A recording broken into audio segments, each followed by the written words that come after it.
we go.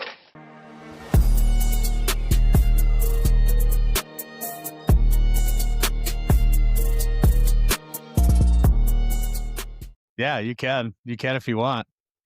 Are we live yet? Yeah, we're live now. I'm kind of blowing it right now. I should probably go get a Monty out of the fridge. Stand by. Yep, go for it, man.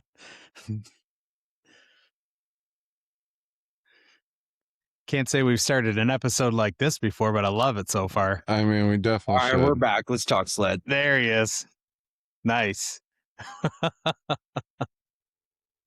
I'm ready to chat sleds now. All right, man. Well, hey guys, welcome back. Another episode. If you're watching on video, I don't think this guy needs an introduction, but for you guys that are listening, we got Brett Turcotte on tonight. How you doing, man? Dude, I'm stoked. Yeah, coming off of a pretty fun ride with my son today out in the backcountry. So, yeah, just finished up some dinner and now we're going to sit down and do some chatting and got this really nice looking booster in behind me here. So, yeah, life's good. Yeah, cool, man. We appreciate you jumping on. We know you're super busy, and I mean it's the middle of sled season, so kind of pulling you away from that. So, so first question that we ask everybody when they come on is, what was your first snowmobile? Man, if we were talking for like first thing with 2 skis and a throttle, kitty cat, but my dad owned a Polaris dealership, so he had like this plastics conversion kit. They made it look like an Indy. So, yeah, I had like a, Nice. looked like an XL. It looked like an XLT, to be honest. That's cool. Yeah, really cool. So, yeah, started on the kitty cat, and from then I would say like my first like real sled would have been an Indy Light, like a 388 fan or something, you know. Naturally that got modded too. We put a Trail 488 motor in it. Can't leave anything stuck. No. Aw. What was the progression after that? And I mean, I guess there's got to be kind of a cutoff point, because if we asked for a full progression, you'd probably list off like 50 to 100 sleds. So I guess like, what was like your first serious backcountry sled? Honestly, my first like serious backcountry sled would have been in like 2012. It would have been an Arctic M8. Maybe even a little bit sooner than that, maybe 2011. I had an HCR in the, what would that be? The M chassis, I believe. I was racing snowcross for Christian Brothers Racing, and that was part of my bonus was, yeah, I got a mountain sled. And I mean, to fill the gap in between all of that, at 5 years old, I started to ride a snowmobile.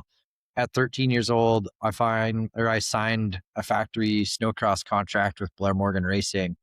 And so from 13 years old up to 20 something, holy crap, I was racing snowcross professionally. So, honestly, one of my, yeah, that's got to be like a record. Here's where it gets crazy is that when I turned 14, I was eligible to race the sport open class. So they were putting us on like 185 horsepower twin pipe 800 snowcross sleds at 14 years old. What could possibly go like wrong? 100 pounds. Yeah. So insane, dude. And I look back at that now, and I have a son that's 14 and he's on a 9R and he rides the snowmobile very well. But I'm like, man, to put a kid that size, he's bigger than what I would have been at that age. And to put something that's like on that size, and I mean, he has skills, but he doesn't have the experience, right? To go and like, if I was to flash back and do that all over again, if I'm my dad, absolutely not am I putting you out on a snowcross track with like 20 other dudes, you know? Like, that's insane. Yeah. I was gonna say, how does mom feel about that? You know, like they're usually the ones that are like, no way. Yeah, she's stoked. She watched the progression curve happen. I raced motocross as a kid. You know, we spoke about the Indy Light with the mod motor, had a Indy Trail motor in it, you know. My first, call it like race sled, would have been an 02, Polaris Pro X. My dad owned the dealership, and naturally that was the sled of choice. Yeah. I guess it'd be an XCF. So fan cooled. the following year, liquid cooled. I had one of each, and then I was like, oh, this is sick. Like my fan cooled slow, my liquid feels like a mod. And then I turned 13 and I'm on factory equipment, you know? Yeah. Then my snowcross career just exploded from there. 2008 was my first X Games medal. I got a silver medal, battling against, I think it was DJ Ekstrom. I had to pass for second. So that was a crazy year for me. I would say that kind of like kickstarted where things really started to progress, because that year, Blair Morgan didn't make the final. Garth Kaufman did not make the final. Ian Hayden didn't make the final. I was the only BMRT member on track in the final. And it was sick because Blair was the guy that was running the pit board. So I had my idol and my icon and my teammate letting me know track position, how many laps to go. Um, Man, I was like an 18-year-old kid just out there sending it. And he's like on the pit board, like 5 laps to go, chill out. Like you got a gap. Yeah. So to put myself in a high pressure position like that and then like go and succeed, I was like, okay, this is where this really kicks off. And then, I honestly, I would go to the mountains, but it would be after, snowcross season would be over. So it'd be kind of just like spring riding. I would take like a practice sled into the hills and just go send jumps. I didn't really know what like technical backcountry riding was until I started getting into like the 20 teens, like 2012, 2013. That's when I like started riding wrong foot forward. Wow. Yeah, So pretty you were just going out hucking leftover factory race sleds in the backcountry, like when you first like started riding the backcountry, pretty much. Yeah, I mean, I would grow up, I'd come home for Christmas. My dad and I would go to the mountains, Yeah, but you're not like dangling a snowcross sled. You're just like kind of yeah. going up and enjoying it. And, um, if you look at Sled Next 11, I filmed that almost entire segment on like an RS 600. Like that was my practice sled from the season, Hmm. and I got to bring it home. Um, I think there was one deep snow send in there where I did a big cliff drop, and that was a prototype summit. Like, Yeah, yeah. you know, and I Yeah. probably rode the thing 2 skis to the top of the mountain to get there. Like I certainly wasn't like hanging a leg. So, um, yeah, that's kind of where it all started for me. It's just like I raced motocross in the summer and I raced snowcross in the winter, and then I started making film segments, and here we are. Just yeah, crazy whirlwind of a career. Yeah. That is, man. I remember, I think it was like Sled Next 15. I think I still have the DVD, but there was a drop, and this is how I like kind of knew who, who some people were back in the day, but I didn't really know who you were until you did this drop, man. And it was like insane. And it was like your opening for your segment, and you were just like cruising, and all of a sudden it was like, "Wow," and then it slowed Yeah. down. And I was like, oh my God. And ever since then, I'm like, this dude's an animal. That's crazy. And we shot That was that on like, like a Hero 3 action camera, like mounted Uh, on top of the head like a Teletubby. yeah. uh-huh. Got the clear plastic like waterproof case on it. God, yeah, the tech Like, in those cameras has come so far in a short time, man. right? I remember all the different models of them, man. Crazy story. It's funny that you brought that up. That was the exact zone that I went and rode today with my son. And I got to go Oh, show really? him that. Yeah, I got to go Th- show him that feature. I was like, hey, That's remember that so video? cool. Look up there, dude. And he's like, no way. That's Yeah. cool. And I mean, I guess some more history on that clip too. I'd been like pushing the buttons at Monster for a long time, trying to get a deal. And I was like kind of getting this flow program, or they like give me some drink cases and some stickers. And I was like on the radar, but not by any means on the program. And then one of the bosses from the Canadian side of the brand he was in Las Vegas, I believe, and got in a cab. And in the back of the cabs, they had like the little screens, on the back of the headsets. And somehow, some way, that clip was on that screen. And I had a little Monster Army sticker on the visor, you know, and he saw that clip and he called back to the team manager here and was like, hey, we need to get this Turcotte kid on because I just seen the most insane clip of my life. Yeah, that's So awesome. I signed there in 2013. Wow, and you've been and obviously you're still with them, so that's Yeah, been a pretty cool ride. man, it's been a hell of a ride. Yeah, That's it's awesome. it's been sick. I mean, you grow up as a kid dreaming of it, right? And to finally like achieve it and then live it, yeah, it's a surreal experience. Pretty honored, really blessed, like it's true, like it sounds so cliche, but like, like hard work pays off. And I mean, I feel like I'm 100%. feel like I'm living proof of that. There's no For other Yeah, really sh way of putting it. It's like for sure. I didn't get lucky. I wanted it and I didn't stop until I got it. So yeah. No, good for you, man. That's like yeah, I would say the American dream, but that's like the Canadian dream, you know? It's kind of the your counterpart to it, so yeah, I mean, that's the mindset, right? I wasn't gonna make the NHL, so I just chose snowmobile instead. There you go. My brother was the goalie and I was defense, and at like 8 or 9 years old, like I was just in the cleaning crease, and then my parents were like, "Listen, man, like you need to chill out. Either you're gonna figure out how to play hockey clean, or you're gonna have to go to the mountains with your dad." Mountains it is. Yeah, so mom took Uh, my younger brother to hockey games, and my dad took me to the mountains to snowmobile. It was pretty win-win, honestly. there you Yeah, go. I'd say it worked out pretty well for you.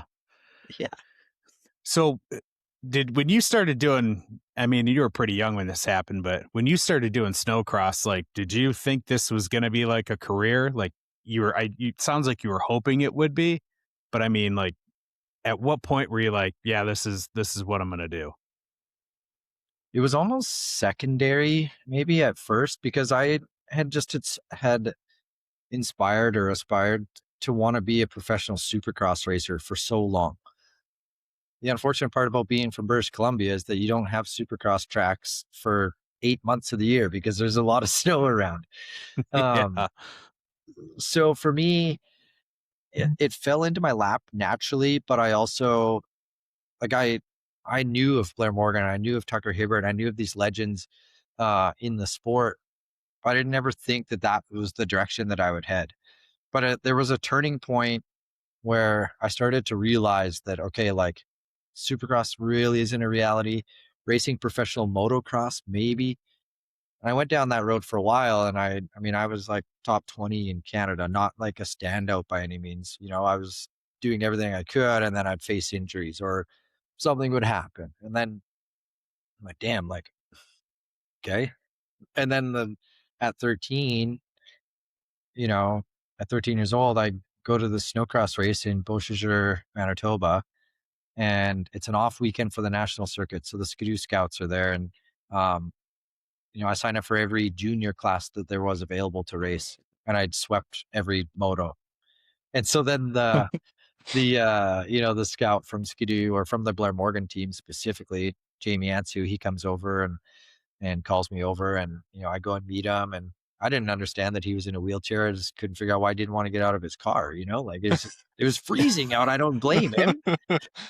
Um, and so he invited us to the shop, and we got to go and see like the inner workings, and like that was the first year the prototype of the revs. So we got to see these revs in the race shop, and like Cool. it was so rad. That's And then neat. that was like that I think is like when it turned on.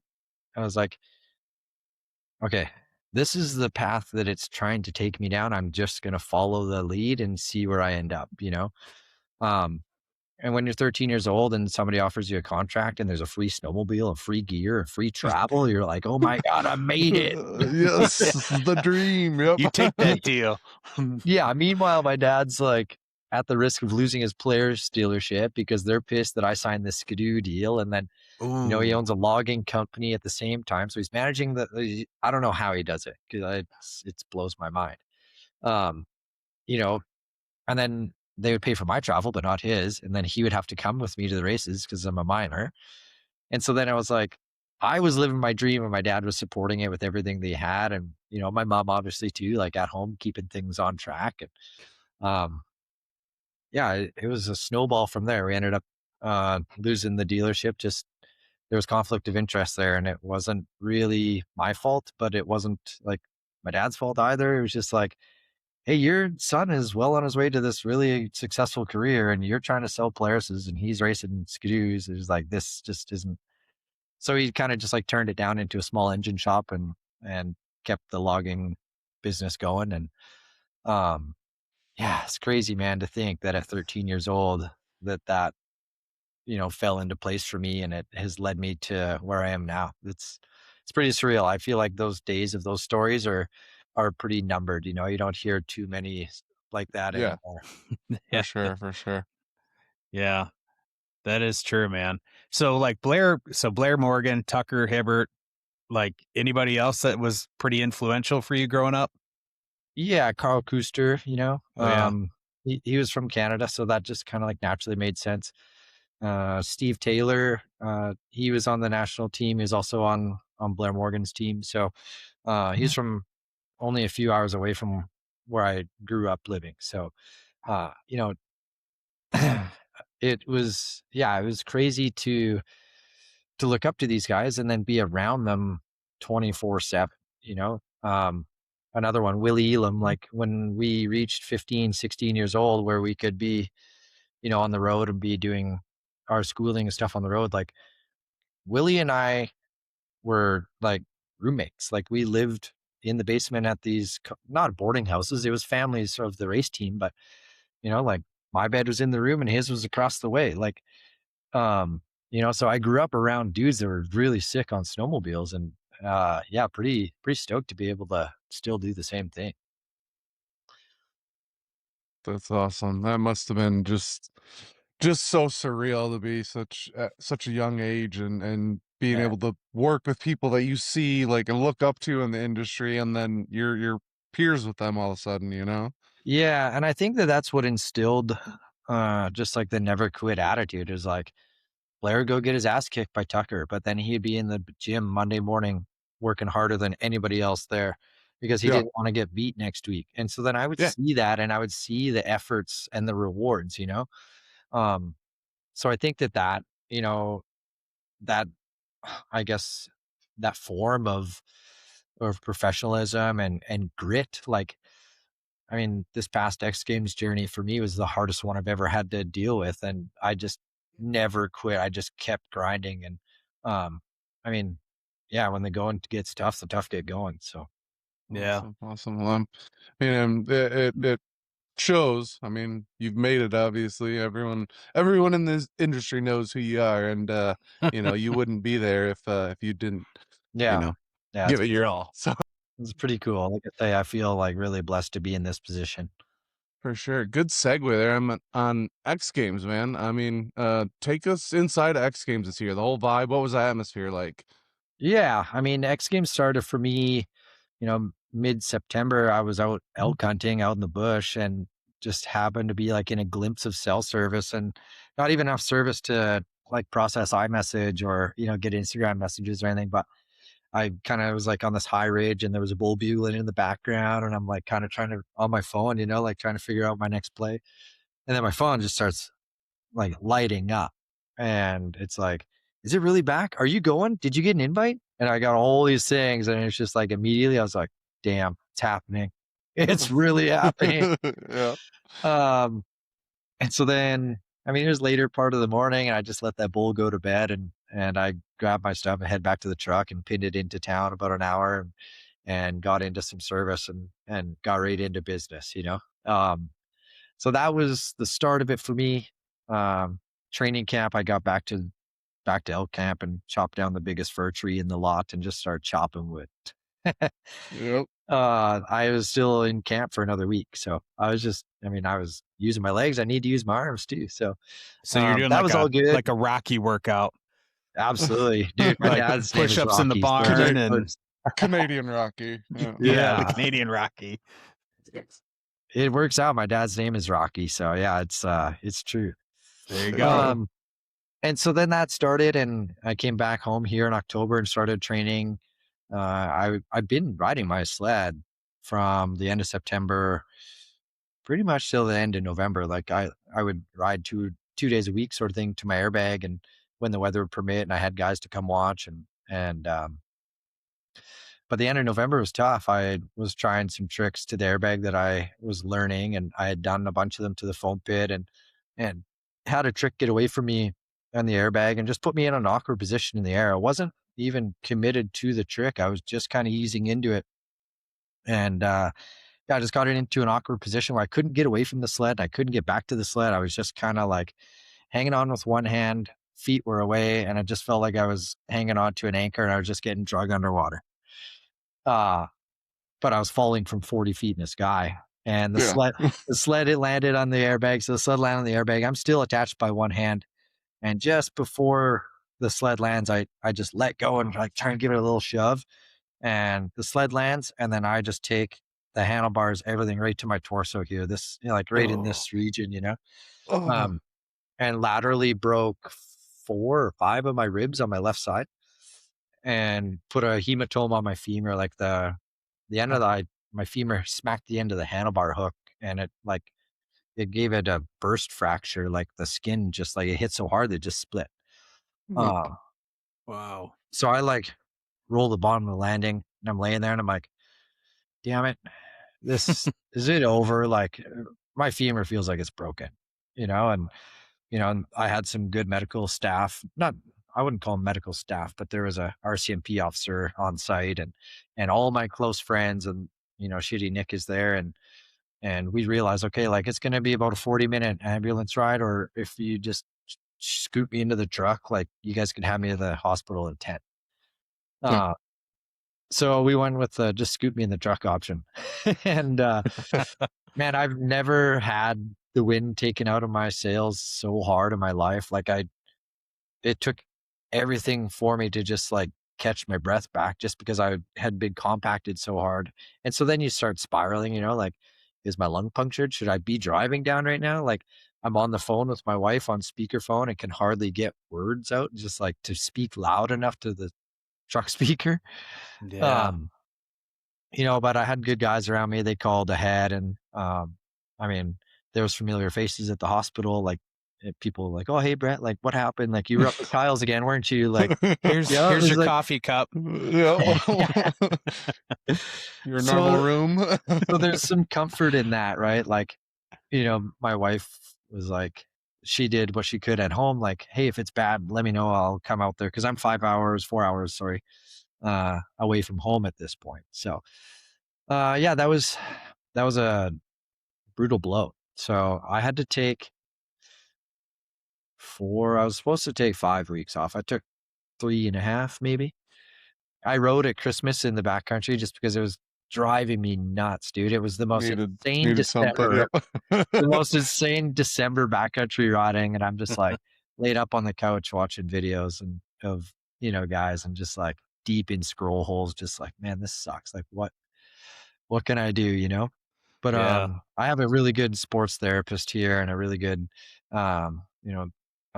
doctor that got me going, and she's a naturopath doctor, and we did everything that we could and we did it right.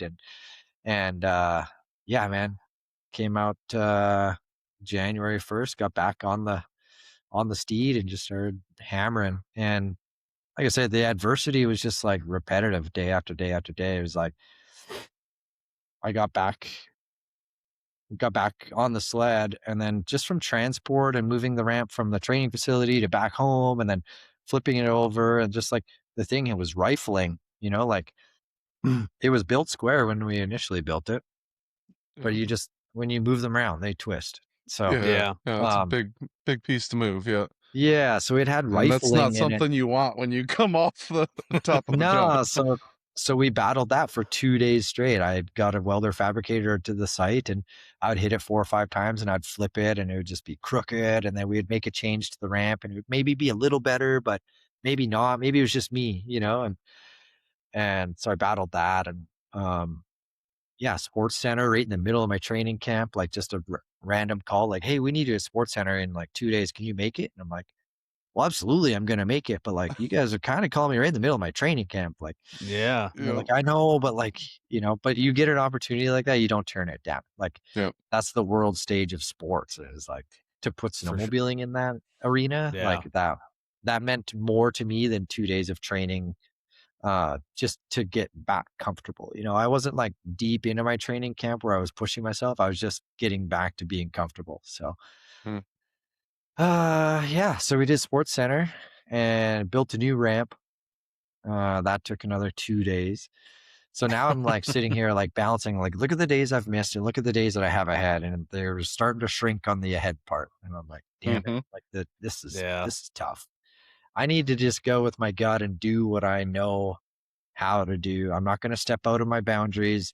If I have to pull the special trick at X Games, I will, but I'm not going to be doing it in practice. It's not worth my risk right now. And so that's what we did. I mean, I got a couple days of practice here at home. Went taught a clinic in Revelstoke. Come back, and all my snow in my compound had melted, and it was just 6 inches of mud. I was like, "Damn it, Oh, another friggin' thing." that Mhm. sucks. Uh, so at that point, I just pulled the pin, and we're going to Colorado, and I came home, got you know, got everything that I needed, wrapped my sled, got what I thought was a good program put together in the trailer and drove 24, 25 hours to Colorado. And yeah, we went to Dang. Arrowhead Mountain Lodge. So um, got to there, and luckily that leg of training camp went really well. Um, the ramp was actually the same ramp that we were using at X Games, so it was like the ramp. We had a bag jump landing there, and Marcus and Rasmus and Dan Schaefer, like those boys were there training also. So it was like one of those scenarios where I wasn't playing a full deck of cards, but I was dabbling, and there'd be times where I would set myself up for, this body varial trick, and Marcus would see it. Then all of a sudden I see he's setting up for one. I'm like, okay, like we're kind of just like squaring each other off, like, Uh-huh. and he like pulls up and he's like, you're only seeing about 50% of what I'm doing here. I'm like, yeah, okay, right on. Like that's, yeah, all good. Yep. So that was fun. I mean, I felt like I got into a good flow there. We rented some light towers and did some night testing, and I mean, people don't think that that's really a big deal, but to me, honestly, the more in the dark stuff that I could be doing, the better, because the sky's black in Aspen. So, um, Yeah. yeah, it Yeah. was Yep. it was crucial. I really, yeah, really, really stoked that that leg of training camp went off really well. So, and then that kind of led to the event, right? They give us so much practice at the event, and I was so pumped to be jumping back to snow again. But, airbags are safe and they're good training and they're versatile because you don't need snow. But nothing beats the feeling of just like doing a flip or landing a trick and landing and riding out with one impact. And Yep. um, yeah, we got You're lots of like, okay, practice I'm at good. X. Yeah, Yep. it's kind of like that reassurance, because you can get a false sense of security to the bag for sure, you know? But then when you gotta, like, put the cojones on and go and do it to the snow, it's a completely different world. Yeah. Make it count. Yeah, for sure. So, I actually learned double grab flips in practice at X this year. So, that was, yeah, that was a new learn. That would have been what would that have been? Friday morning before finals. Yeah. I had Then, seen Wow. like, throwing another trick in the bag right before. Yeah. So, and that just comes down to playing cards, right? Yeah. I was comfortable. I had a trick for that slot, or like I had a trick that I had been doing, and they call it, I mean, the reference to it would be an executioner flip, but it's a back flip, grab the seat with one hand and then throw the other hand behind you while mid Superman, and then reach back to the bar and back. And I was very, very comfortable with that. And then I had seen Thursday afternoon, Cody had did a double grab flip, just like a little poke. And Friday morning, I wake up, I'm sitting there writing my trick list down, figuring my run out, and shitty Nick comes over and he's like, looks at my list. He's like, you could do harder stuff. And I was like, what do you mean, man? Like, I'm all out of hard here. Like, this is my run, man. Like, this is what I feel comfortable with. He's like, I don't see double grab flip on there anywhere. And I was like, Nick, I haven't done one. Like, the last one I did was in 2019. And I am a little jaded by it because I did it and it didn't even count. And I ended up with a silver medal. Like, he's like, well, if you're already blowing your hand past the grab, why don't you just put your hand in the grab and then poke it? All right. You're right. Do it. So yeah, so Friday, I guess it would have been second practice of Friday, right before finals, a couple hours before finals. I did two and they felt amazing. So I'm like, okay, come finals time, it's all. And Nick goes over to Cody, and Cody's like, kind of like, give me a pat on the back, but you can see it in his eyes. He's a little upset. And Nick like leans in. He's like, shouldn't have poked the bear, brother. Yeah. So yeah, that was, I mean, the short story long version of, how training camp went for me. Having Polaris in my corner has been amazing though for that. Like building that Factory 9 was really sick. And we had Darren on site here in my spot for 2 full days. And yeah, I would say that all really played into my comfort level going and competing, and just knowing that the snowmobile is going to spin and it's going to rotate, and just I could trust my body to do what I need to do. So yeah, pretty stoked on the outcome. Yeah. Awesome, man. I would be too, man. That's such an experience. How was this year X Games like? How did it feel for you compared to like previous X Games? Yeah, I mean, it's tough because I've got a few of these things on the wall behind me. So it's hard to replace the feeling of winning the first one or winning the Hmm. first gold. So 2018, I went double gold, freestyle and speed and style. That was insane. That felt like that was everything I've ever worked for, and I was content, and that was awesome. Like, okay, I've did it. My contracts are bumped. Like I'm doing good. I got snowmobiles in the stable. Um, Followed up in 2019 with a pair of silvers. 2020 crashed both of my freestyle runs, and then one with a kind of a janky looking super flip on the snow bike, Um, and so that gold didn't really mean much to me. Yes, it's an X Games gold. Don't get me wrong, but it wasn't my best performance. Yeah. So coming Yeah. back into this year, I I treated it differently for sure. I felt like I came in with maturity and respect for myself and my competitors. I was I was willing to step outside my comfort level if I needed to. Um, that being said, I knew Marcus was going to come out swinging. He didn't tell anybody what he was up to. He didn't really like show any like cards, in practice. It just, you could see it in his eyes, like there's just I could tell that he was like locked in. Hungry. Yeah, he's hungry. He's in his 20s. He's never won an X Games medal. At the time I had 3 of them. Like I know what that feeling of winning there is. Um, and we all want to win, right? But there's Yeah. like, It's that competitive spirit that you guys have. yeah, but there's also 6 ways to skin a cat. Like, Yeah. and the way that I went about it this year was like, okay, I'm going to go and do my best. And if my best doesn't win on Friday night, then I wasn't the best that night. That doesn't mean that I'm not the best tomorrow. Um, so I did what I needed. Unfortunately, Marcus went down, and you know that was tough because mentally I was prepared to go to battle, and fortunately for me, my run order position was in a strong. I had a strong run order position, right? I got to see most of the order go before me. And so then I was able to like, okay, I don't need to push here, or maybe I could do this a little better there.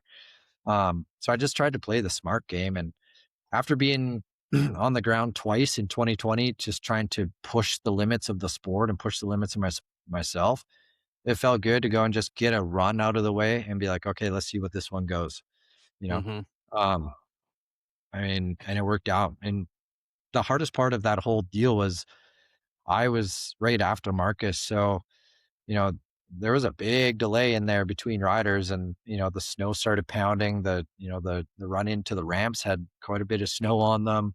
There was a lot of factors that I was like, man, like this is gnarly. Like, Mm. and I'm like, Yeah. I'm stressing it. And Nick comes over and he's like, dude, you love to ride when it's snowing. Like, why are you stressing? And I was like, man, well, this is freestyle. He's like, it's a snowmobile, dude. you know? Yeah. He's Yeah, like, yeah. they're meant to be ridden on snow. And I'm like, yeah, Yeah. you're right. And he's like, you go ride the backcountry deep and gnarly and hours away from any sort of safety. when it's pounding like this, you know? And so that kind of just like brought me down. I'm like, okay, just go and do what you can do.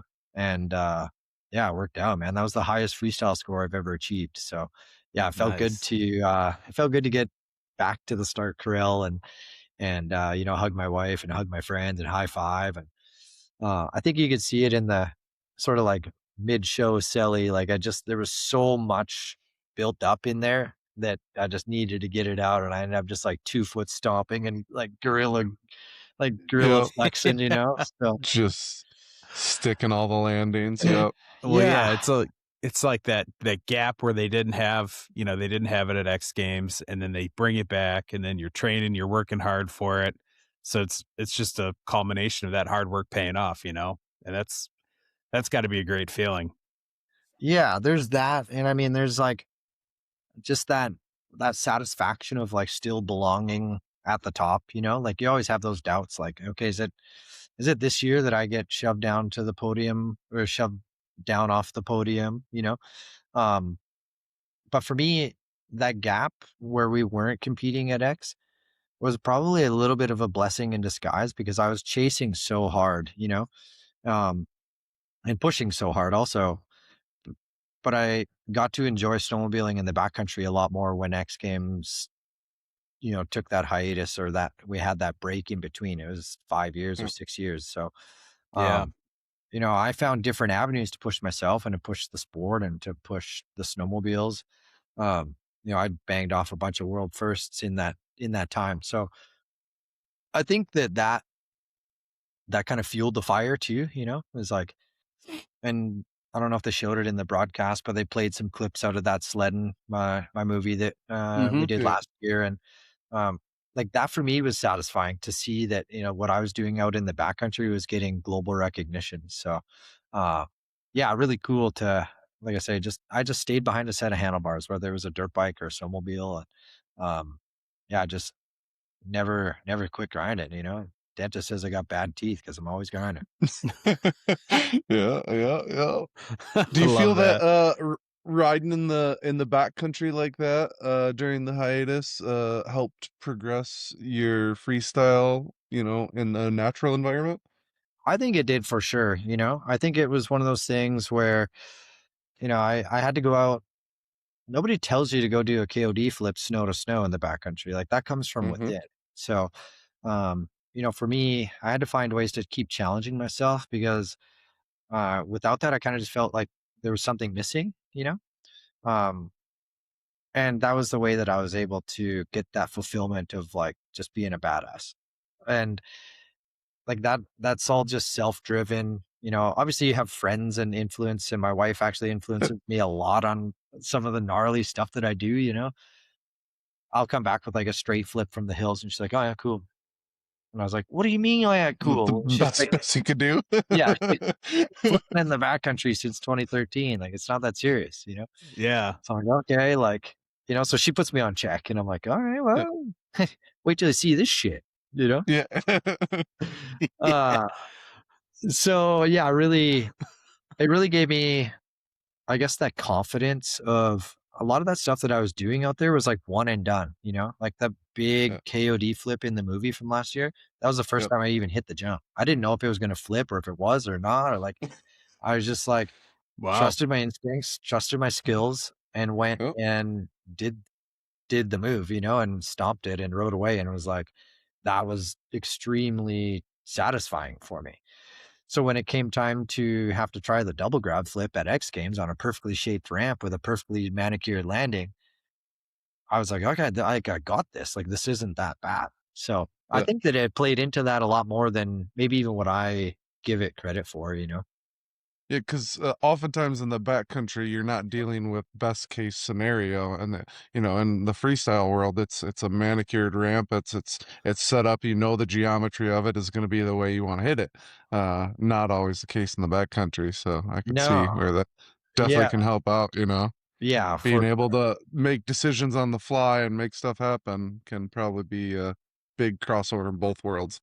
Yeah, it was, and I think that that is what maybe can separate me from other athletes is that like I can go be gnarly in the backcountry, and I can go win X Games medals, and I can go and attempt to qualify at Jackson, and just like having that diverse skill set and not just be like pigeonholed into like just being a Yep. good snowcrosser. Yep.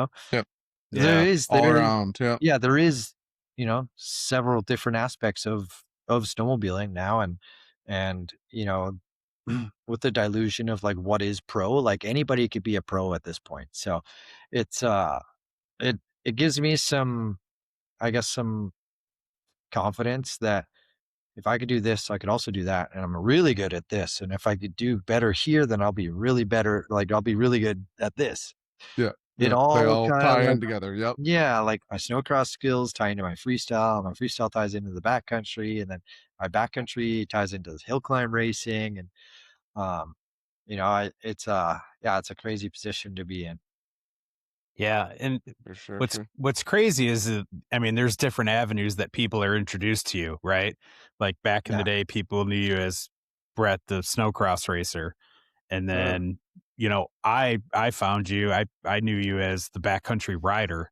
I didn't know that you did X Games until I saw you on Sled Next. So then you Yeah, have people watching you doing X Games, like, yeah, he does freestyle snowmobile, but don't have an idea of like what else you do.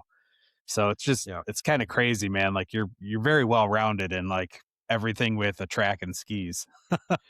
That's where I was hyped that X Games ran that piece, because it was like, okay, the people that are watching that understand where I stand in the backcountry world are going to respect that they're seeing that on TV, and then vice versa. The guys watching on TV that are just there for freestyle are seeing what's actually capable of snowmobiles in the backcountry. So, yeah, that was a cool moment. For sure. Yeah. Um, During X Games, was there a specific trick or moment in your run where like you knew you had it, and then like how were you feeling once you knew you had gold? Yeah, I mean, I think once I landed the double grab flip, I knew it was game on from there. That was the one that was obviously stressing me the most in run one.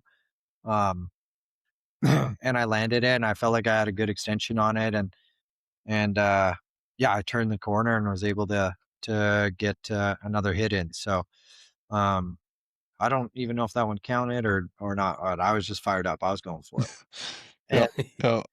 Um, and if I'm being brutally honest, I didn't love my second run. I felt like maybe things were a little bit rushed, and I was maybe not as on as what I was in my first run. Um, Once again, I had to follow another gnarly wreck. It's like, damn. Um, Yeah. and the way that they re-racked the start order this year because of the no victory lap rule or you know setup. The guy with the highest score does not get to go last anymore. So I had to go second to last, and Matichuk got to watch my run. And I came in for my run, and I was like, okay, like, yeah, didn't love it. Um, and I watched Matichuk go and do his run. And it was really clean, and he got an extra hit in, because he was quick on the on the course. And I, you know, the staff had said, okay, like, Brett, Cody, Willie to the start area or whatever. And I looked at Nick and I grabbed my helmet from him. I'm like, well, let's go collect my silver medal. Like mentally, I was like, damn it, Cody just got me there. Yeah. Um, so I think that's where a lot of that emotion, I feel like that's where a lot of that emotion did come out when they announced that I had won. Is like, I knew that my run one was good. I also knew that Cody was going to be really close. And I naturally thought that he had beat me there. So yeah, that element of surprise, I guess, or just that adrenaline spike of of hearing your name as the gold medalist, like, yeah, you can't you can't control certain emotions. And I think that you just seen that overburst of joy come out of me. And Ty D was there, and then the next person there was my wife, and I'm making out with her on TV, and everybody's there, and like, you know, so yeah, I was really hyped to hear my name get announced because I was mentally looking forward to speed and style, being like, wow, I'll get him in speed and style on Sunday. Yeah. That's a pretty awesome surprise if set yourself up for thinking you had silver and then hearing your name called. Man, I couldn't Yeah. imagine. Yeah, I was impressed with Cody's riding. The kid's a friggin' stud. I knew that when he got an invite that he was going to be a contender, and players put him on factory equipment, and um, Yeah. yeah, he's like the dude's a badass at everything that he does. So you can't ever count that guy out.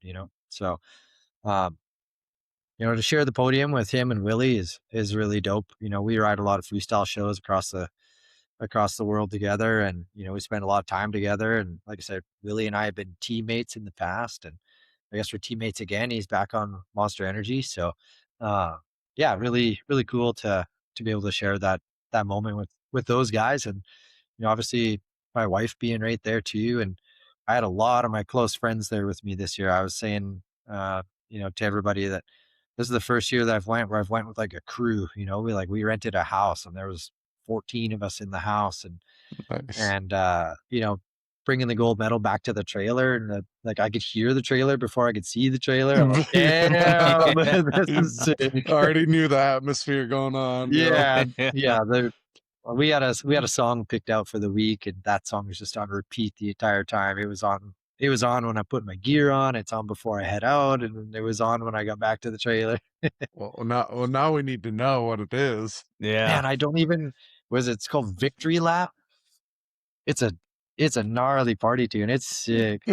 Yeah, and just like the name's kind of fitting too, I guess. Yeah, Let Victory me lap. yeah, let me have a look here. It's a sick song though. I'm not like a clubber or like a banger, but like this song just slapped. Yeah, get you in the mood. Yep. yeah, Victory Lap by Skepta and Plackboy Max. Yeah. Yeah, you Mm, guys get it. You yeah, get a chance. You gotta listen to it with we some. will. Yep. Gotta listen to it with something that's got some oomph to it. It sounds good. Nice. Yeah. I'll definitely put that on my Amazon Music when when I get off here. Yeah, Now I'm curious. It's like the yeah. dudes that are getting ready for battle, like they are like a football game. They're like gearing up and they have like a pump up song. It's kind of a new vibe for me too, because when I was competing and even in the past, I never really was like a music guy. I would just like the helmet would go on. I would take my time to myself and just like be quiet, calm, relaxed. Zone out. You know, like when I was racing, my dad would have to like wake me up in the staging lane. Like I'd be just so chilled out.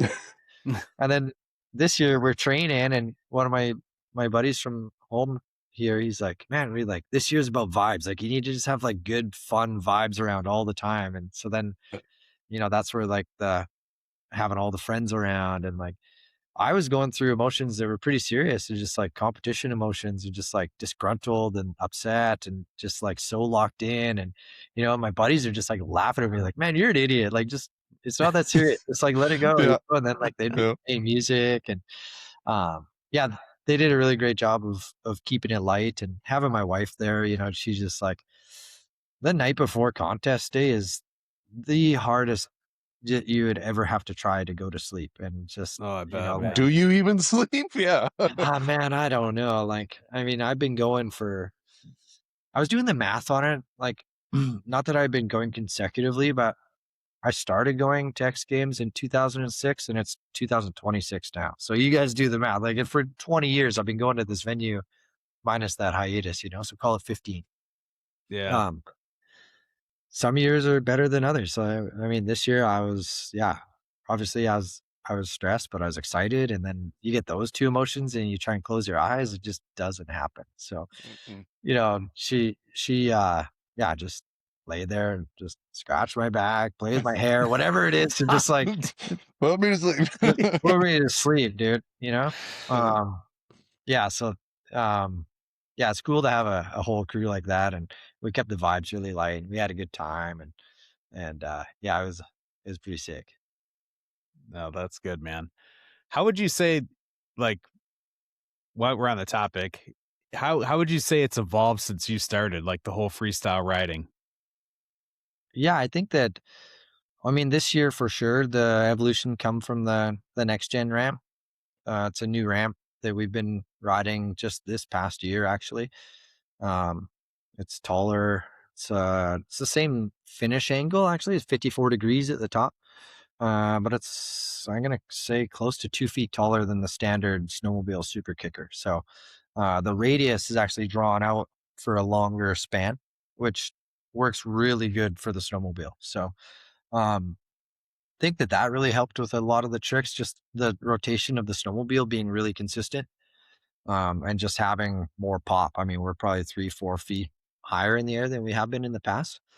Um, and I think the evolution, from if you look back at like, when freestyle started at the X Games, flips were winning, you know, Mhm. flips are still in the game, but now you got to be hanging off the thing upside down or doing something while upside down to even contend. So, Yeah. I think just, foam pits and airbags and social media, like I spent a lot of time looking at dudes from overseas and other countries on dirt bikes, figuring out because those are the squirreliest dudes you'll ever see.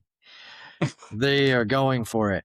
I spent a lot of time checking out freestyle motocross athletes and what they're up to, and uh, just trying to figure out just different stuff to do, because everybody's got a KOD flip, everybody's got a seat grab flip, everybody's got a heel clicker flip, everybody's got a Yeah. Cordova flip. There's only so much that you can do without getting like really crazy with it in the body varial segment. But I mean, I was prepared to. Um, that's what I got hurt doing, and I had done 10 of them to the pit, and I was willing to do it on run number 2 if I had to. So, um, I think the evolution just comes from it's just natural that things get gnarlier. Um, the difficult part I think right now though is that the talent pool is quite small. So, there's maybe a dozen dudes in the world maybe that are flipping snowmobiles right now, and 8 of them were at X Games, or 6 of them were there because there was a couple that weren't even flipping. So, um, yeah, it's in a tough position, I think, snowmobile freestyle right now. But yeah, to still carry that tradition or to be the name that gets to stand at the top of the podium feels good. And I hope that we can get some younger blood in there. And I mean, Matachuk stepped his foot into the arena and did a really great job of showcasing his ability to adapt. So maybe Hmm. we get more freestyle moto guys crossing over. I don't know. That'd be sick. Yeah. It's always a possibility. I mean, give them something to do in the wintertime if they live up here, in the north. Yeah. They can, Yeah. have you ever Exactly. tried a snowmobile? Yeah. So, how much pressure do you feel when you're competing against, the younger generation that's pushing progression? Yeah, I mean, I feel it for sure. That's why I started training so early. Back to social media, like I could see that Marcus was on the Masters of Dirt tour and was, he's doing arguably the biggest KOD flips in the game right now. And I knew that I had to compete against that. And the trick that he had crashed on, I've done a handful of those to the pit also. So um, it's one of those things where, like I said earlier, just like I was relying more on I guess my maturity and my my history of competition in the past, and just trying to be solid and just go there and be the best that I can be that night, and not trying to be somebody that I'm not. Um and I think that that is where I stand with the sport right now. Um it's really great to go there and compete and to hang the medals around your neck, and you get a little bit of paycheck from it, and that all feels good. But I'm pretty content, dude. Yeah, what, I got 10 now. So, um, it's crazy, like 13-year-old me would never put myself in this position to be just content with 10 X Games medals. Like when it went away, I was like, "Oof, okay, like sick. Like maybe this is the end of competition life for me."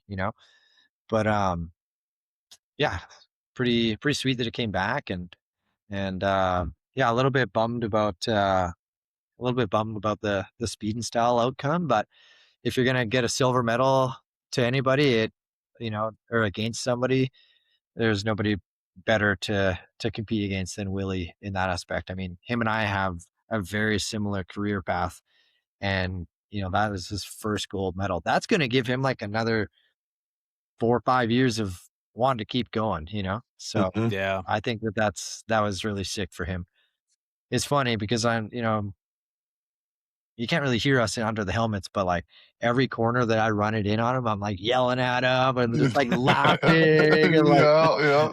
if it had been somebody else, the outcome I think would be looking a little different. But I have a ton of respect for Willie, and him and I are really good buds. And yeah, I was just like giggling inside of my helmet, like had this crazy flashback moment because they give us a a sight lap before the event starts, and him and I are like on the like in and out of corners and just like checking out lines, and I'm like, man, I've been here before. Like this Yeah, is yeah, crazy. yeah. So that was a really cool moment for sure. They should have Sports Center come back and do like a mic'd up, like put a mic on Oh you my while you're god. racing so we can hear you. Uh, Yeah, I should have been running my Insta 360 with the wireless mic because it was, dude, I was just like hollering at the top of my, and like one of the corners you can see him like look over, like, he's like, whoa. what's That's got to be awesome to be able to ride with such a good friend like that, be able to compete against someone like that. Yeah. And I mean, we both have such solid racecraft given our past, like he said that he was expecting some contact, but like for a person like that, I would never go in there and just absolutely like T-bone him, like Yeah, if I was maybe a little bit closer to him, like maybe we go ski to ski and I could run him high, but Robin's racing, yeah, but yeah, but I'm like, I yeah, I respect that guy a ton, and I was just hyped to lose to such a freaking stud. The guy has been in the game for a long time, and he definitely deserves to get a gold. Yeah. awesome. So after everything you've accomplished, you just got done we got done talking about it. What what keeps you motivated? Like you've done so much. How do you just what motivates you to just keep going, keep grinding? I think that it's that 1%. It's like each year I can grab, or each ride, if I can, excel 1% at a time, like I think it's just that continuous growth. And then now I'm sort of like in this position where I feel like I need to like really carry the legacy. I've created this position for myself to be, you know, at the top of the sport and to be able to continue to push the sport itself, like the sport of snowmobiling, which, I owe so much back to because it's gotten me to where I am now. Um, that's kind of my stance on it now is like, I want to continue to push and see where the boundaries are and, to put these Polaris snowmobiles in positions where people are like, damn, that was really cool, and, um, yeah, in forms of competition, it's like I'm a competitor through and through. I grew up racing. I grew up, you know, with a goal to chase. And those goals are being knocked off 100%, like 10 times over, I've knocked goals off. But, I mean, for me, I think right now, and this is like crazy to think, but the thing that keeps me going is just like, I like have a little bit of legacy to carry, but I also just don't like being beat. So when I see Bergmark or Ty D or one of these other dudes out in the hills do something sick, I'm like, well, I got to one up that. Or, Yeah, Caleb, like the dude's an animal in the trees, but I got him in the jumps. But do I got him because he can do some really sick stuff, And it's like, truth be told, like that KOD flip that I did last season kind of got sparked because I had seen Caleb hit that jump and did a massive straight air on it. Dude was like, I don't even know how high above the deck. I knew the jump, and I've always dreamed of KOD flipping that jump. And then I seen that he had went and done that, and I was like, all right, this year's the year. Like I'm going back. So there's that little bit of competition or competitive nature that I just carry. But then there's also the fact of like what's really possible. So um that, and I mean I got a family to provide for, right? So I have to treat this like a business and a job. And um yeah, you don't continue to get support by just sitting on the couch putting your feet up. So yeah, uh yeah, I'm just Yeah. always trying to push forward. And I guess the next one on the list for me right now is a Jackson Hole World Championship title. That's one thing I don't have to my name yet. So uh what am I, 38 now, a couple of years now, I could race the plus 40 masters class. Maybe that'll be my chance. But then also Keith Curtis, the exact same age. So, um, He's a tough yeah, competitor. Yeah, yeah. yeah, it's just like, so, um, I guess that would be a goal for me right now and that's my stance on the vintage racing there is like, man, if I go and win a vintage class there, like that's fulfilling enough for me to say that I've got a world title. And Yeah, that class isn't slow. There's world championship contenders in that class that I have to race against. So it's not like it's a yeah, slouch, it's not just like a yeah. pushover class.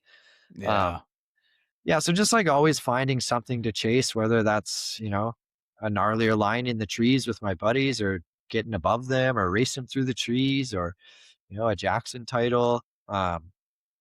Yeah, I like pushing myself and I try not to get too content. Um, I was riding at such high levels over, your whole career changed your risk reward outcome, I guess, how you look at it, throughout your career.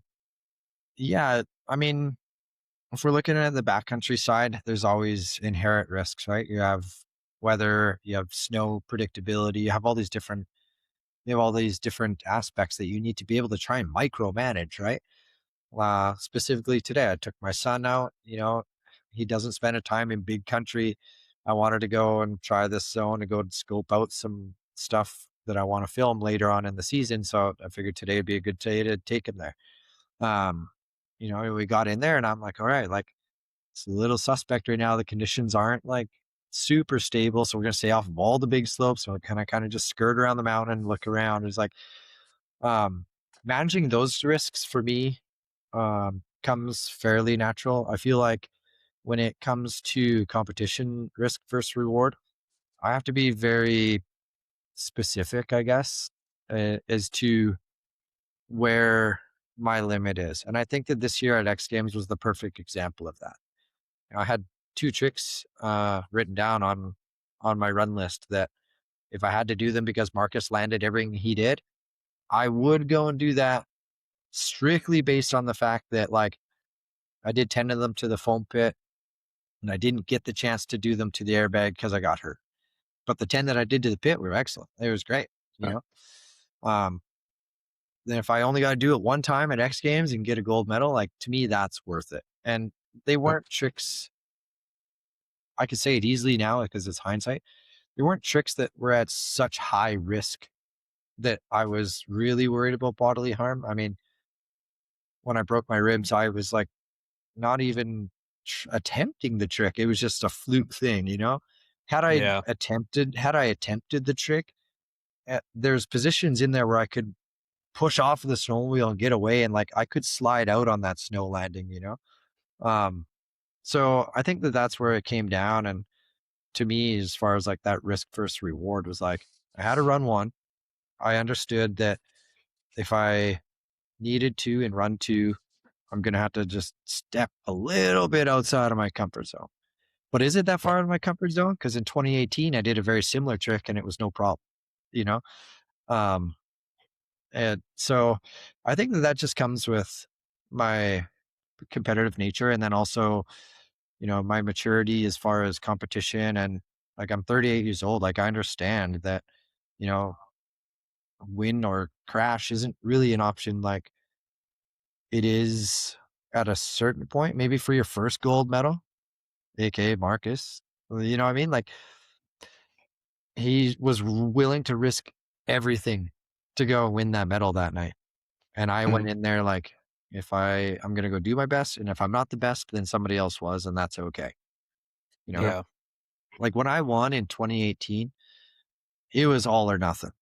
Like the mortgage was behind, credit card bills were stacking up. I had to, borrow money to get down there and everything was on the line. I was all in. Every dollar that I've ever spent snowmobiling went back into that program. And I had to borrow money to pay for my mechanic to get him to come from Manitoba to BC. Like I was all in. So I understand that like that all in mentality and um uh, things are just a little different these days. So I wasn't worried about losing the house or canceling a credit card. It was like, all right, like I'm good. Life's good. I love snowmobiles. They've been great to me. Like, I got a wife and kids and people that care about me. Like, I don't need to put myself in extreme danger to go and win another piece of metal attached to a string, And Yeah. Yeah. that's not me downplaying an X Games medal, but the reality is like, and I seen this, the Scotty Scheffler quote the other day. It's like, what does it mean anymore? It's just, and I can relate to that. It's like, okay, so what does one more hanging above the tool shed or the tool chest mean to me? To me, it means a sense of accomplishment and to, you know, carry some pride and, some success.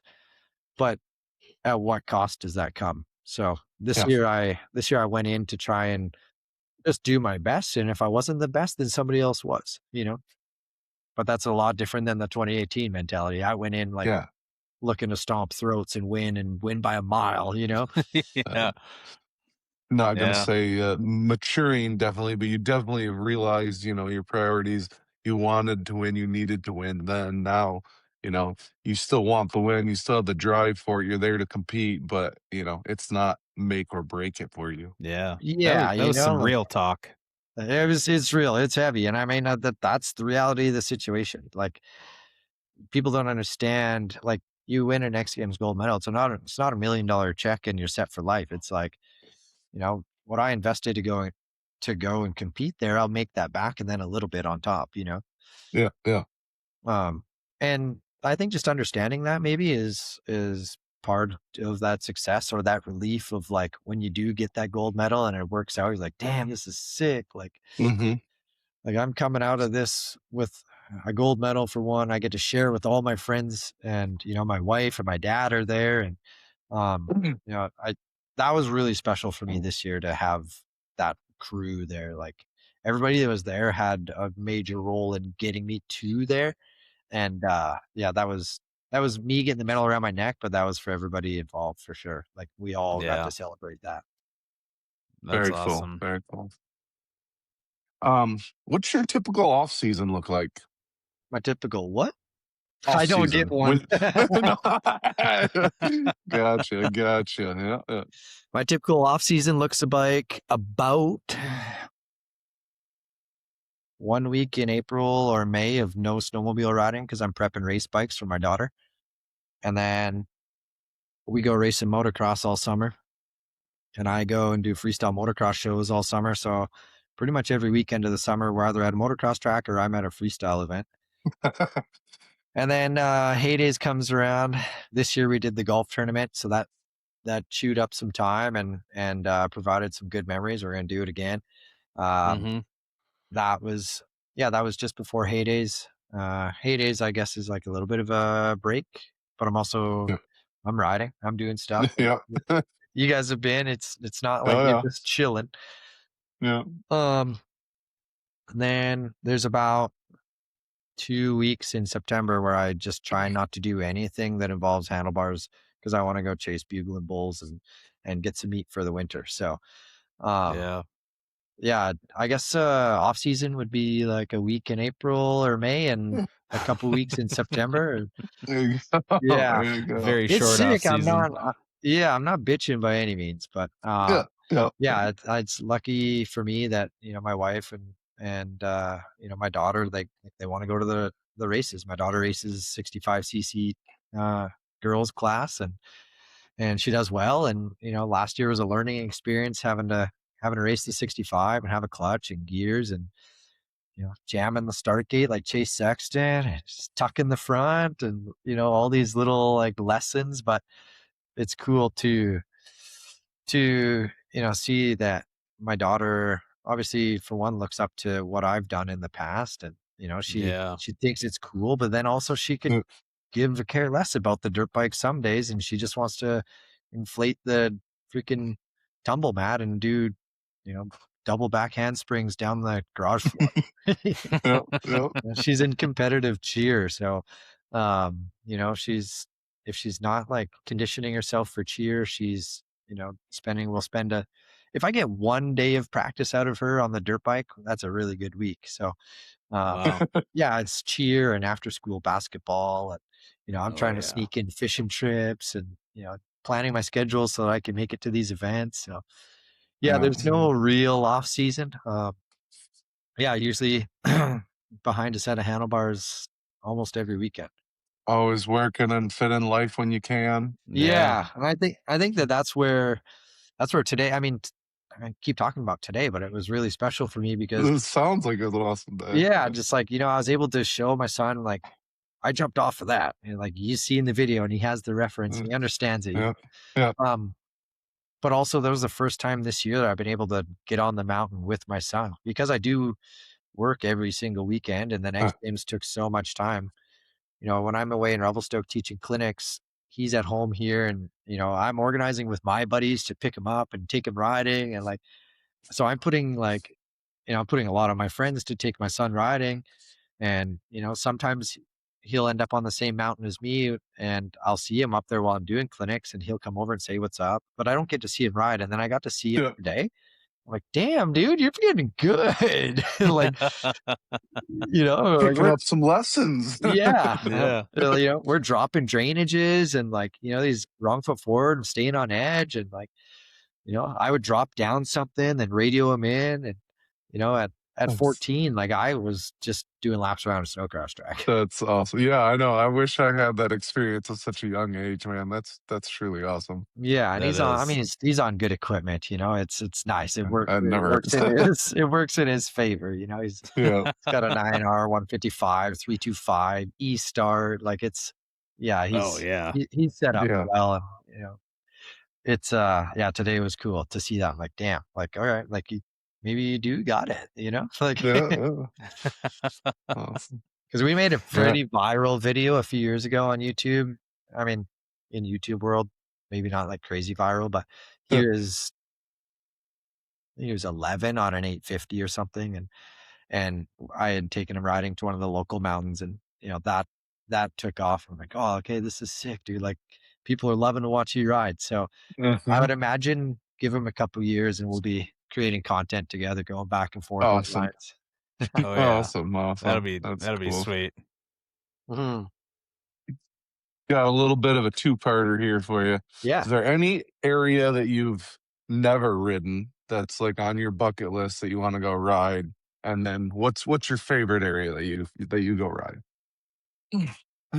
Yeah. I mean, this is just brought to my attention recently, but Russia and Kazakhstan have insanely good mountain riding. Like, I've like seen what they have in the cities with all the storms, let alone I I know, can't It's I imagine true. know. all the mountains. Yeah. So recently, I just had a client come over, and we went Mm. and spent 2 days on the mountain together. And um, he doesn't speak any English, like maybe 10 words. Good, yes, no, 1, 2, 3. Like his No swear vocabulary is very words. no, but he has this like handheld translator device. So top button is Russian, bottom button is English. So him and I would just pass that back and forth, and we could converse. So we go for dinner after night one, and he's like, "You, Russia, come." And I'm like, yeah, maybe. Then he like starts pulling up these videos in these zones. And I'm like, damn, like that looks like Revelstoke, maybe even better. Like some of the mountain terrain that him and his friends are riding at home is like amazing. Like it's like a mixture of like Revelstoke and McCall, Idaho, and like maybe a bit of like the Star Valley. Like, Cool. yeah. So, and they get massive snow dumps there. Oh, Yeah. lower elevation or what elevation that, do you know? Yeah, it's a little lower elevation there, but I don't, I'm not very good at geography, but there's a Yeah. massive lake up there called Baikal, or I don't know. It kind of Yeah. splits Russia and Kazakhstan. There's a mountain range there that's right along this massive lake, so it gets good lake effect. And yeah, he's like, you must come, and I was like, dude, it looks insane. Yeah, let's go. So I would like to go and explore the mountain range of Russia. Some of the low-lying stuff looks a lot like Sweden, which doesn't really entertain me that much. But Huh. yeah, the mountain riding they showed me looked absolutely incredible. Um, and then for me, just riding British Columbia, Obviously, born and raised in the North Thompson Valley, I've been exposed to a lot of really sick terrain. Um, I live in Kamloops, BC now, so I'm in a really good spot. Sometimes, the snow is better in the North Thompson Valley, which is a span, between like Kamloops to Valemount, which would be about a 3 hour drive. Anywhere inside of that 3 hours of a drive is really good riding. Um, so I kind of just like wake up, decide where the weather's going to be best and where the snow's going to be best because it's 2 hours to Revelstoke if I go east, and it's 2 hours to Blue River, which is essentially the same mountain um, range, but just one side of it or the other. There's, Yep. I think, from the town to town, I think is less than 20 kilometers. But So you it's got not, yeah, it's not crazy far, oh but to drive around, yeah, gotta go all it's like a around. five Yep. hour, 5 hour trip, right? So being very central in Kamloops has been helpful for that because I could go 2 hours east to Revi. I can go 2 hours east to Blue River or 3 hours, or sorry, north, or go 3 hours and be in Valemount. I can go an hour north to where I grew up in Clearwater. Like today we rode only like 40 minutes from the house. So That's awesome. yeah, really, really lucky to be able to have that option. And I'll day trip that too, like 2 hours in the morning, ride all day, 2 hours drive back home. Like Yep. it's not that bad, Yep. It certainly could Yeah. be worse. Hit up Jamie and go ride for the day. Yeah, dude. Well, yeah, exactly. Like the mayor of Blue River, dude. Like, yeah, you guys have spent some time with him. Like, you could understand Yep. why it would be fun to want to get on the mountain with him. Oh, for sure. That's the cool part is I have his intel from Blue River, and I have everybody from Revelstoke. Uh, yeah, I'm in a good position that way. And sometimes, like, I'll go ride Revelstoke and be like, man, this sucks. I'm gonna turn around tonight and go back home, grab another set of clothes to go see Jamie. Like, if it's not gonna be good in one spot, it's typically good in the other. So Yep. yeah, Yeah. that's pretty dope. And I live in a zone which would be very similar to like say Boise, Idaho style climate. Like it's below freezing here right now, and we're kind of getting like a bit of a cold snap, but typically like we're right around like the freezing mark at night, and then during the day it's like, you know, if we're just speaking American terms, would be like in the 40s. If we are speaking Canadian, like +5, +8. Could go golf tomorrow if I wanted to. Like, um, so the valley is dry, like I have shoveled the driveway once this season, but the mountains are just stacking. So Yep. it's really cool. Low maintenance lifestyle for me here. Like just, yeah, not worried about too much. No- Awesome. Nothing wrong with that. Yeah, it's great. Yeah. So I think you kind of hit like the best riding locations. I mean, you're like you said, you're like a 2 hour ride from some of the best ones. So either Yeah, and if direction. I want to put a little bit more effort in, I could go like 3.5, maybe 4 hours to Whistler. But that's typically like my spring zone. Like if I'm looking to go get stuff done, jumping, that's where I go because it's like just so massive there. And in the spring, you get such long days there because you're right on the west coast, so the sun stays high for a long time. And yeah, I've had some really sick times out that way in the spring. But deep winter, yeah, Revelstoke, Blue River, Clearwater, anywhere that is snowing, really. If you could talk to the younger version of yourself loading up a sled for the first time, what would you tell yourself? Damn, that's a gnarly one. Um, Honestly, I think that I would just say, you know, be safe. Like, it sounds really awkward to say that, because everything that I do looks maybe not so safe, but uh, that 1% increment every day really brings like it feels so true to where I stand now. It wasn't just like a flash in the pan overnight success, and all of a sudden I've got a factory ride with Polaris. I'm sponsored by Monster. Like, I'm 38 now. I started this thing when I was 13 years old. I've had to build it to get to this point. It has allowed me to do things that most people maybe not even consider with the snowmobile, but I didn't just like learn that on a whim, you know? So, Yeah. Yeah. yeah, just I guess it would be, yeah, just take your time and one finger on the brake, man. Yeah. There you go. One There you finger on go. the brake. Cool. All right, man. Well, we've kept you for almost an hour and a Oh, half. it's all good. I'm good for another hour 30. Let's Oh, yeah. I mean, we, go. oh, well, I got a couple questions then. Yeah, just keep hammering, dude. These just keep tasting better, better. I don't drink alcohol, so it's I, all good. I do have a question. You said that you got started at 13 riding, and you were doing moto a little bit before that. Were your parents into racing at all, or did they make a push to get you into racing, or how did you start getting that drive to start wanting to race? Yeah, great question actually. My dad raced snowcross like in the I'm gonna call it 70s probably. Um, so he raced on the BC provincial circuit here and you know, he did good and never really made it at the national level by any means, like never really left British Columbia to go race snowmobiles, but Yeah. um you know, he had that like racing and competitive drive, and then he was actually a really good hill climb racer.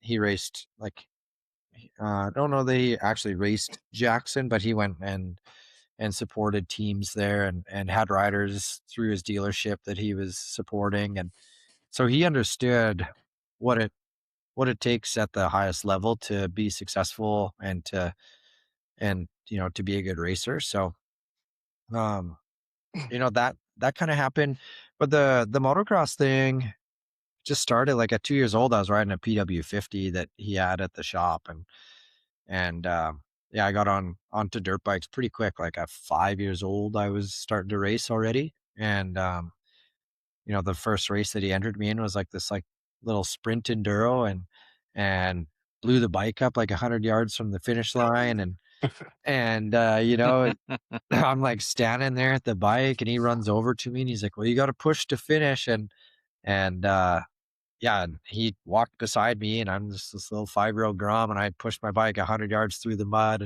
and you know, finished the race. And um I was like, "Man, I don't really like this enduro stuff." Like you know, so then we started racing motocross and that went really well actually from, you know, from 5 years old up to well, I quit racing motocross. When I was professional in the motocross scene, I was 18. So, you know, from that 5 to 18, there was a good span there where we had lots of good times in the summer and lots of crazy times in the winter too. So, um, yeah, my first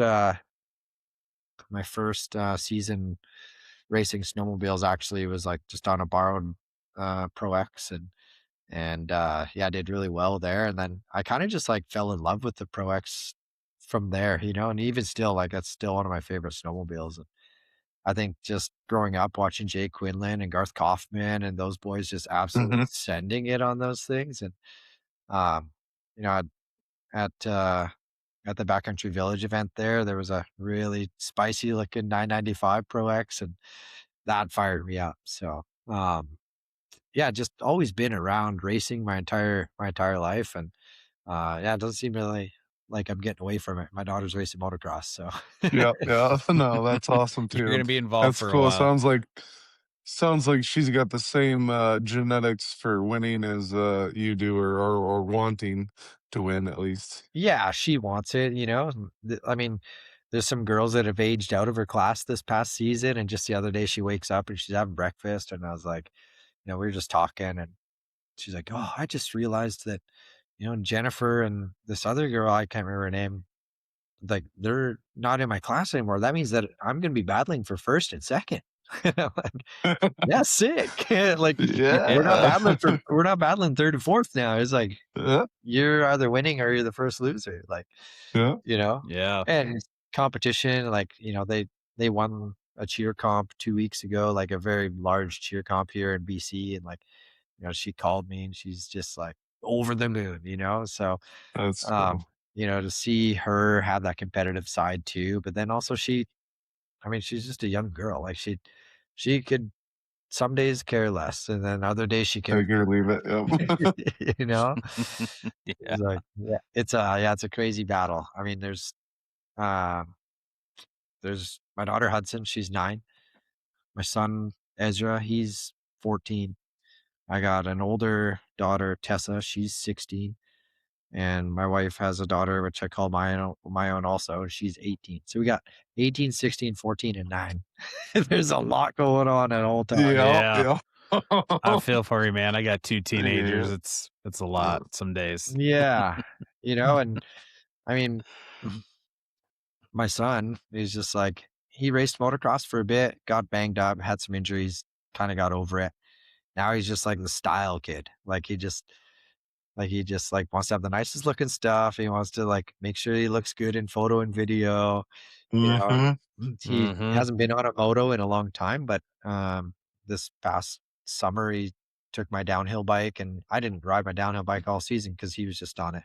And we live about 2 minutes from the top of one of the best bike parks in the world. So it's really sick to see him sort of just like choose his own lane a little bit, and then Yep. I don't push him out the door. I'm like, hey dude, it's pretty nice out. Like, are you gonna ride today? He's like, oh yeah, I just gotta make sure it's not windy.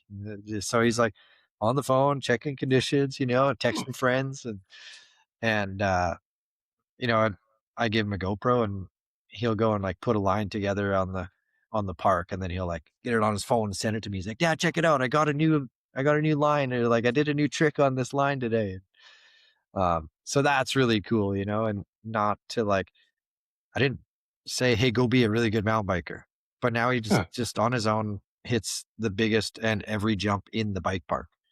And like the bike park's world famous. I mean, if you search up Kamloops Bike Ranch on YouTube, like you're gonna see some massively viewed videos that are on there, and he just goes there and top to bottoms it for fun. So That's awesome. yeah, it's pretty cool. Good for him getting him outside and doing all that, man. That's awesome. Yeah, and then now, I mean, this year, just like really kind of just like got a growth spurt and is comfortable on a snowmobile, and he's just like dangling around. He's like wrong foot forward, and then like the other times he's just sort of like staying neutral and can just hang a ski and just like navigate around. I was pretty impressed today. Not that I'm like pumping his own tires, but it's just like not seeing him Proud ride dad all moment. season. Yeah, not seeing Yeah. him ride all season, and then all of a sudden I'm just like dropping him into drainages and we're spinning around and going back out of them, and yeah, it was cool. Yeah. So what you mentioned Backcountry Village. What'd you think about coming out to our neck of the woods and hanging out? It was sick, dude. I wish that I had more time to be there because, yeah, I just like wanted to, I wanted to go and like get out in it, but I was home for 20 hours that week, and I was just like, pack my jump bag, just put my motocross gear in my bag and get there and get back. Yeah. Um, but the snow conditions looked insane. And then, um, just to see, like the support or like the gathering of how many snowmobiles were like on site that day was insane. And Yeah. uh, riding the freestyle ramp and everything there, and everybody being pretty pumped for that. And yeah, it was cool. I mean, I've known Jack for some time now, and to be able to come out there and share that with him and be a part of that was pretty sick. Yeah. It was it was a pretty good event. I mean, the amount of people that it drew in, I was like, holy cow, and like cars parked everywhere. It was like in Field of Dreams, and they're all lined up coming down the road at the very end of the movie. That's what I mean. I look up and there's just all these cars, and I look and there's a line of people trying to get in. I'm like, wow, like where'd these people Yeah, come from?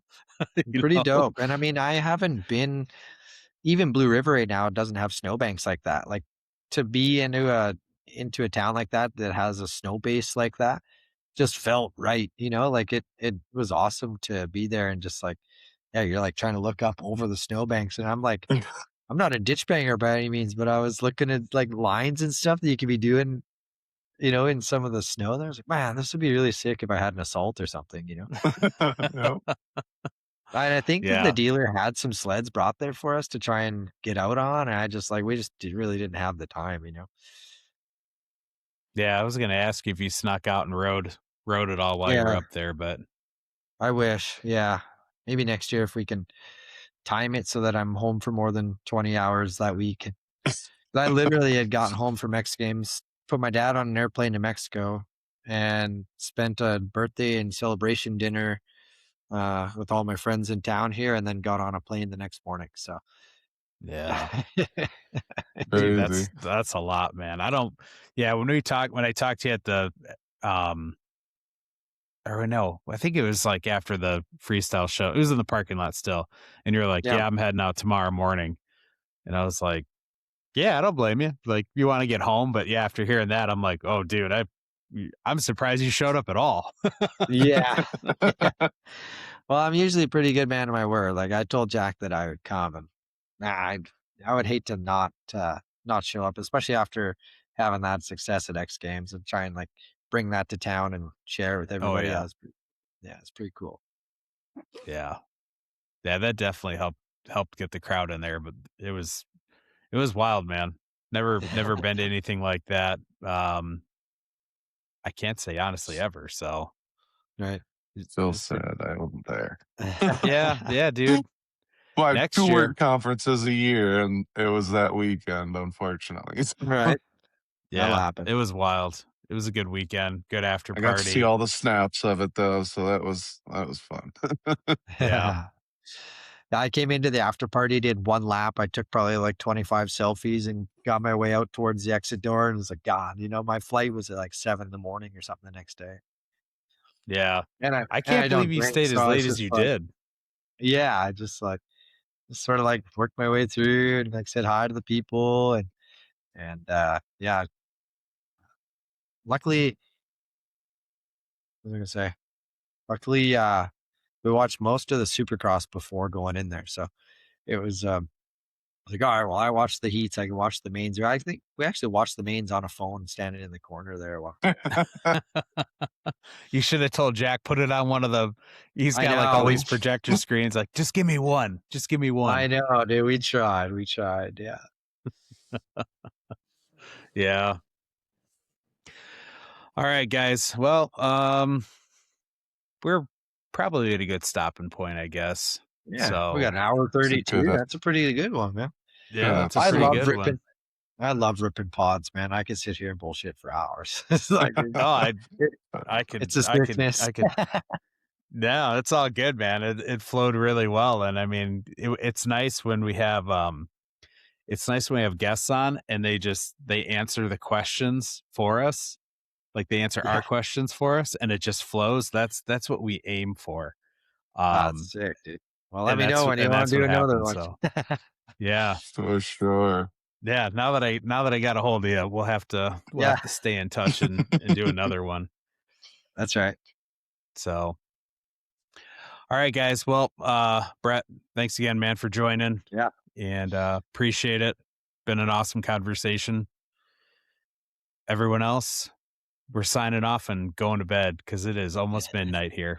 So, Yeah, man. so I'll Thanks for see you having me. guys. Thanks for having me. It was awesome. Like I said, I just love bullshit and sledding and my story and yeah, just trying to share the stoke. yeah, Truly a nope, pleasure to talk to you, man. Truly a yeah, pleasure. Thank we you. appreciate it, dude. All right, well, I'll let you guys get back to bed. I'm gonna go back to being dad Yeah, here. yeah. All right, We'll we'll see see you you. guys. Catch you on the next one.